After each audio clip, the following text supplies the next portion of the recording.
Girl disappeared from Sleepover in 1987.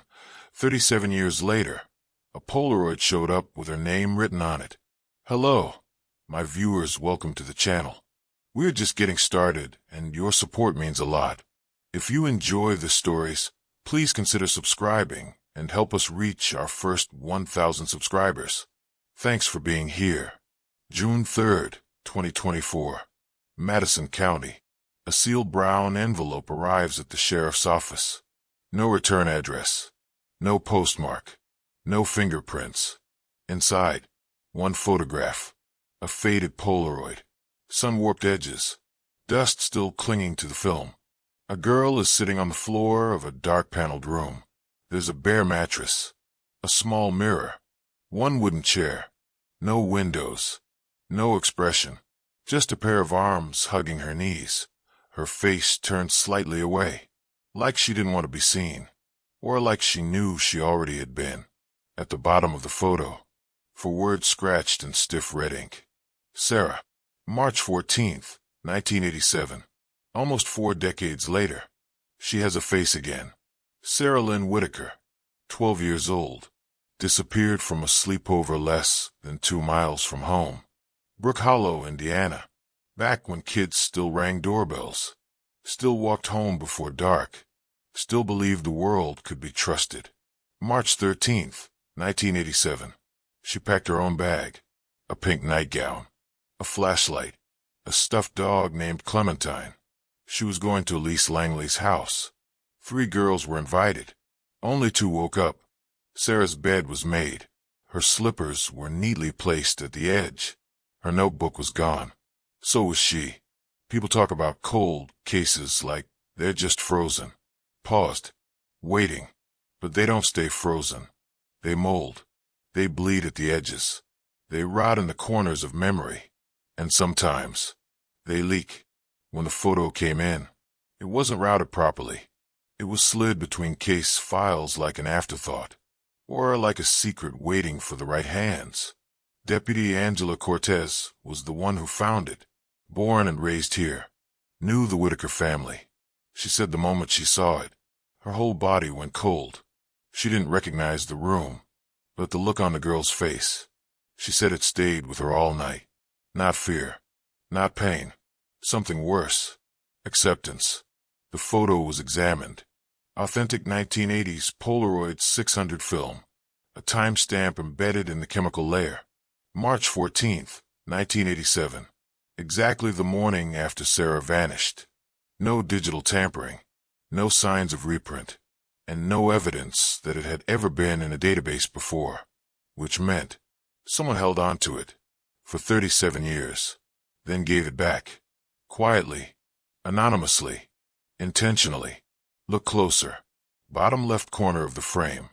A patch of wallpaper. Faint. Faded blue, with tiny thorned roses. Forensics enhanced the scan. Matched the floral pattern. To one place. The basement. Of the Langley home. They searched the house the morning after she vanished. March 14th. Standard sweep. No signs of struggle. No broken locks. No blood. Nothing. But there was something strange. A small alcove. Behind a storage shelf. Sealed with plywood. The officer who noted it said it didn't seem important. He was told to leave it. No probable cause. No entry. Nobody checked what was behind it. They thought it was just empty space. That basement is still standing. Same address. Same structure. Different owners. The Langley family moved out in '93. The house was sold twice. In 1998, county records show a basement remodel. But no permit was ever filed. Someone redrew the blueprints by hand, removed walls, adjusted square footage.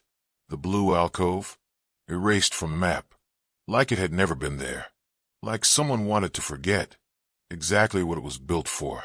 Sarah wasn't the kind of girl to run. She wasn't reckless. She was careful, cautious, a watcher. She used to draw in her notebooks, scenes of rooms with only one door. Mirrors that didn't show reflections. Beds with no blankets. Nobody ever asked what they meant. Not until she was gone. And by then, everyone was already trying to forget. March 14th, 1987. Elise Langley is interviewed. She says she fell asleep around 11. Woke up after 2. She heard something, but not a voice. Not footsteps. She said it sounded like someone humming. Low, like it was coming through a wall.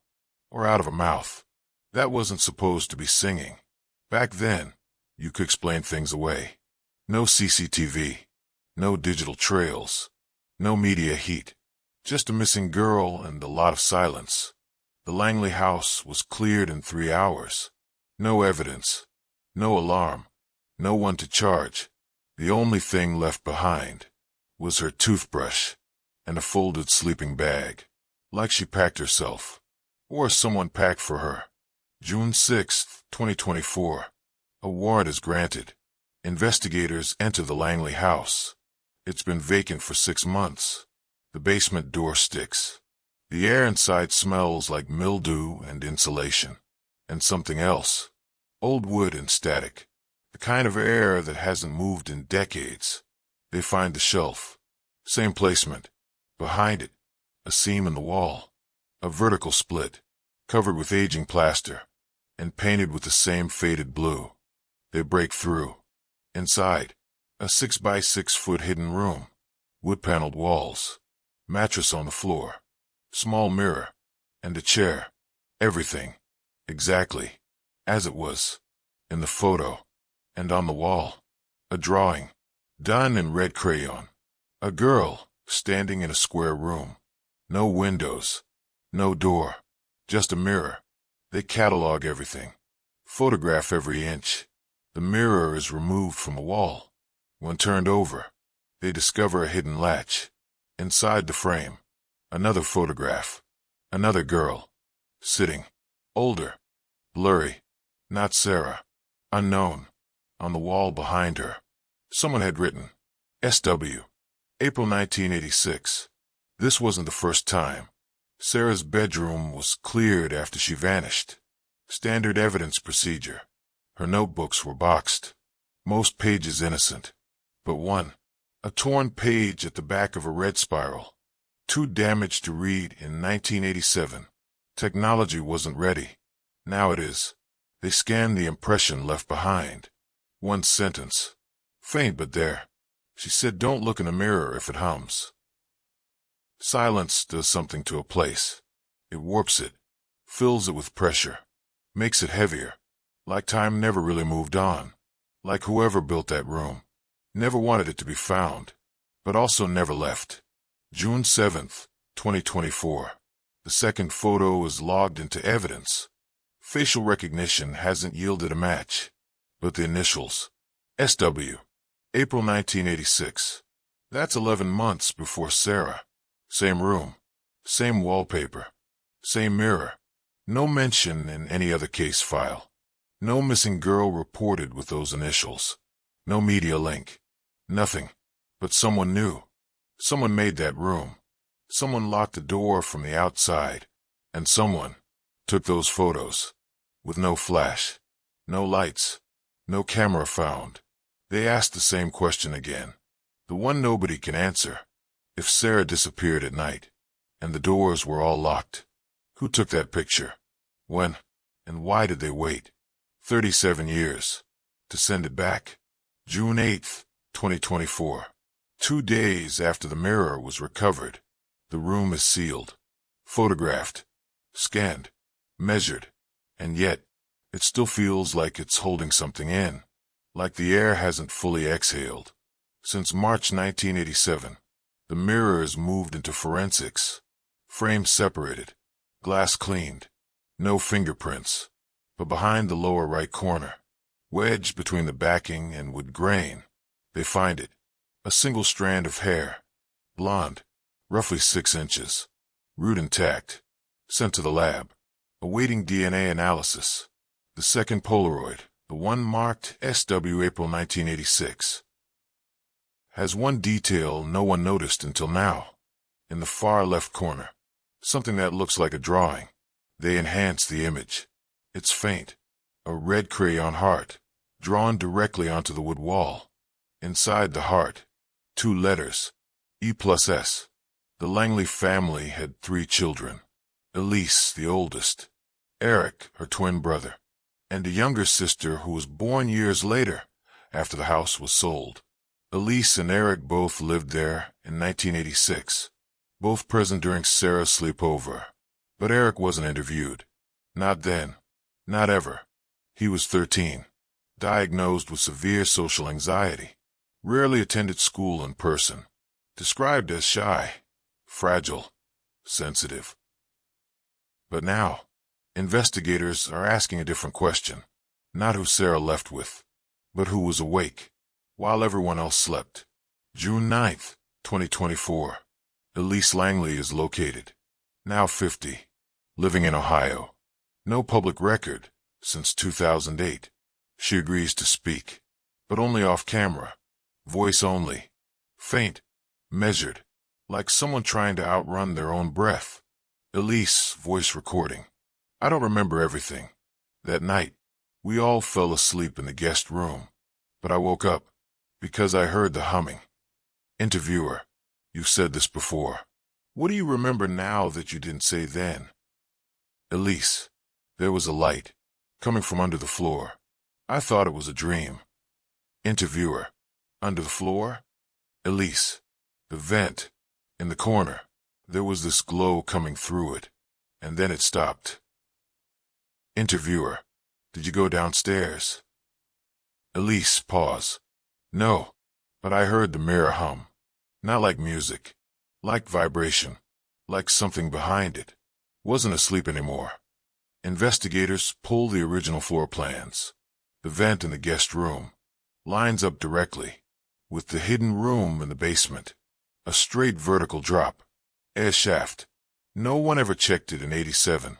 They send a drone camera down the shaft. Rust flakes off the metal as it lowers. It lands on the hidden room's ceiling beam. Infrared reveals a message, written faintly in ink. Please let me go. Dated March 14th, '87. Sarah's last known day. They ask Elise about her brother. She pauses, then says, he used to sit down there, in that room, even before it was sealed. He'd just sit and hum. Eric Langley died in 2006. Auto accident. No criminal record. No known history of violence. But 2 things stand out. First, his childhood journals, kept by Elise. Inside one, dated 1986. They asked for another girl. I said no. They're still humming. Second, a cassette tape found among his belongings. Unlabeled, dust-covered, but when played, it's a recording of a girl, saying one sentence. On loop. Faint. Frightened. Almost a whisper. There's no door here. Just mirrors. Forensics is now analyzing the voice, trying to match it to Sarah, or to the unknown girl in the second photo. But there's no confirmation. Not yet. Just a sound, repeating, and the faint hum underneath. Mechanical, rhythmic, like something waiting. June 10th, 2024. Madison County Forensics Lab. The hair strand pulled from behind a mirror comes back with a full DNA profile. Confirmed match. Sarah Whitaker. The time stamp on the Polaroid wasn't a lie. She was alive. At least until the morning of March 14th, 1987. But now a bigger question is forming. Not how she got there. Not even who put her there. But why? She never left. They returned to the sealed room. Grid search every surface. Inside the wall insulation. They find it. A cavity. Carved out behind a mirror frame. Roughly the size of a shoebox. Inside, a small pile of objects. Wrapped in plastic. And bound in what looks like a child's nightgown sleeve. Each item. Tagged for evidence. Item 1. A red ribbon. Frayed. The kind used to tie ponytails. Still knotted. Still faintly holding a strand of hair. Item 2. A plastic toy ring. The kind you'd get from a birthday party favor. Still glowing faintly pink under UV. Item 3. A photograph. different from the others. This one is not a Polaroid. It's printed on regular paper. Low resolution. 2 girls. One clearly Sarah. The other, not yet identified. They're seated in what looks like the same room, but smiling, like they weren't being held, like they didn't know. Forensics enhanced the background. Behind them, the mirror, but this time, it reflects something else. Another face. Blurred, half obscured, but visible. Not either girl. Not Eric Langley. Someone older, taller, standing in the far corner, with one hand pressed to the glass. A man. No match found in any facial database. Age estimate, late 30s to early 40s.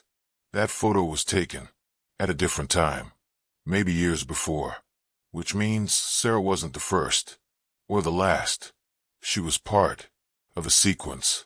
June 11th, 2024. A name resurfaces. Stephanie Walters, age 14, disappeared in April 1986. No connection was ever drawn to Sarah's case. Different city, different police district. No known ties. But one thing stands out. Stephanie's last known location. Brook Hollow Public Library, 5 blocks from the Langley house.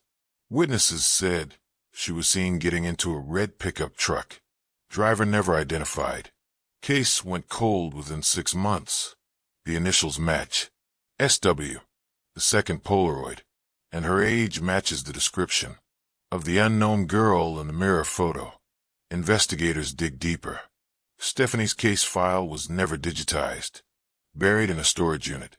Inside the file, an evidence photo. One object seized from her bedroom. A spiral-bound red notebook. Same brand. Sarah used. In the margins of Stephanie's last written page, he said the mirror remembers names. By now, the room itself feels like a living thing. Breathing. Waiting. Echoing back what it hears. They return one more time. Thermal imaging scans the walls. In the far panel, beneath the wallpaper, they find something. A layer of sheet metal, bolted into the frame. When removed, reveals a second cavity. Deeper, dust-packed, and inside it, another cassette tape. The tape is corroded, but partially recoverable. 3 minutes of audio. First, a girl's voice. Soft. She's here again. I heard her in the mirror. Then silence. A click. Then a second voice. Male. Older. Come. Say your name. Louder this time. Then a pause. Then, do you see the door? No reply. Just static. Then the same girl. Barely above a whisper. There's no door. Only her. The tape ends with humming. Low. Close. Not mechanical. Not melodic. Human. Male. Deep. Humming. Directly into the microphone. Investigators mark this as the first true proof. There was a third person. A man. Still unnamed. Still unseen. Except in the photo reflection. And whoever he was, he knew what the room was for. How it was built. And how to make sure. No one ever heard what went on inside it. Sarah's father, Daniel Whitaker, is contacted. Now 71. Living in Michigan. He agrees to speak. His voice is dry. Measured. Like someone who's already said goodbye. Too many times. Daniel Whitaker, voice recording. We always hoped she ran. That she got scared. That she found some road and kept going. But she never would have left Clementine. That was her dog. That stuffed thing went everywhere. We never found it. Not until now. He identifies the nightgown sleeve. Says it belonged to Sarah's cousin. Handed down. He remembers the ribbon. Says Sarah wore it every Friday. Everything that was found in that wall belonged to her. But the photo, the one with the 2 girls smiling. He looks at that one for a long time. Then says something no one expected. She's not smiling, he says. Look again. And they do. Zoom in. Closer. It's not a smile. Not fully. It's the corner of a grin. Held too long. Too tight. With eyes that aren't matching. Eyes that aren't hopeful. They're pleading for someone to see the truth through the picture. June 13th, 2024. An unexpected call from a woman named Claire Sutter, age 62, retired, former nurse. She says she has something connected to the room, to Sarah, to the man in the mirror. Claire lived 3 houses down from the Langleys in 1987. She remembered Sarah, remembered the police tape. But she remembered something else too. Something she hadn't spoken about, because no one asked. And because some memories don't stay quiet. They wait. She kept journals. And one entry from March 1987 stood out. March 10th, for days before the disappearance. She wrote, "He came by again. Tried to leave a box. Said it was for Eric. I told him I'd give it to their mother. He didn't want that. He left angry. But the humming didn't stop." Claire no longer had the box. But she remembered the man. Said he drove a rusted red pickup. Said his hair was thinning. Wore a necklace made of dark wood. And he smelled like engine oil. And something burnt. Something chemical. She called him the quiet man. Because he never really spoke. Just looked. Watched. Like he was memorizing your face. For a later time, investigators pulled DMV archives. Old vehicle registrations. One red pickup matched her street at the time. Registered to a man named Lyle Hensley. Lived just outside of Brook Hollow in the late 1980s. Worked seasonal jobs. Maintenance. Construction. No criminal record. No family. No surviving photos. Died in 1992. Fire. Unsolved. His home. Burned to the foundation. The fire department listed it as accidental. But no cause was ever confirmed. And no body was ever recovered. But a box of documents survived. Stored by the county. Collected from the scorched site.